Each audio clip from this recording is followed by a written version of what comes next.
So always we get confused with the level of significance and p-value. Let's discuss now. Let's start with the level of significance. So level of significance के different name है. Sometimes people say that false positive rate, sometimes people say that type 1 error rate और level of significance. Most commonly हम 5% लेते हैं level of significance and very rarely हम 1% और 10% लेते हैं. अगर हम definition से जाएं, level of significance की definition है rejecting the null hypothesis when it is true. So it means the null hypothesis is true, still you are rejecting. So it means you are making the error, you are taking the risk. That is your type 1 error rate. We are able to tolerate 5% only. You are ready to take the wrong decision. And with the example, आपको कोई कुछ बोल रहा है तो आपने एक threshold decide कर दिया कि अगर इन्होंने 2 बार से मुझे ज़्यादा कुछ बोला तो मैं इसका आंसर करूँगा. I'll try to explain so that I don't want to listen anything else. So it means आपने कट पॉइंट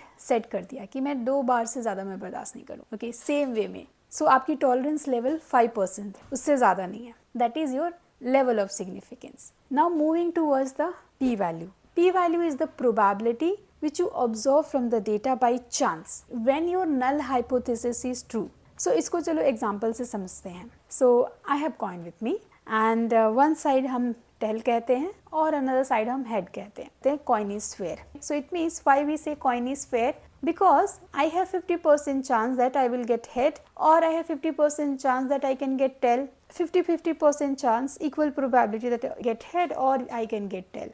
सेम वे में स्टडी में भी हम हाइपोथेसिस सेट करते हैं that there is a no association, no difference, no effect, both the groups are equal. Alternative opposite to that there is some association, there is some difference. So same way में अगर हमने null hypothesis set किया the coin is fair, the equal probability of getting head or tail. So अगर हम coin को 10 times toss करेंगे, so what do you think what will get? So let's say मैंने इस coin को toss किया. Now I am getting tail. If I toss again head this time. So जब मैंने इसको 10 बार toss कर लिया so 10 में से 9 बार 9 times I got head. So how it could be possible? Coin fair है तो 10 टाइम टॉस करने में 9 times आपको head मिला. It's really create doubt in your mind. We are assuming the null hypothesis that is coin is fair and we are getting the data something different and that too 9 times. So it is making you to understand which is very rare can happen. Very rarely this can happen but it is happening. That is your p-value. Very unlikely, very rarely it is happening. So whenever in the clinical trials also when you get your data and the p-value is 2%, 1% which is less than your threshold of 5%, it is happening very rarely. You have a strong evidence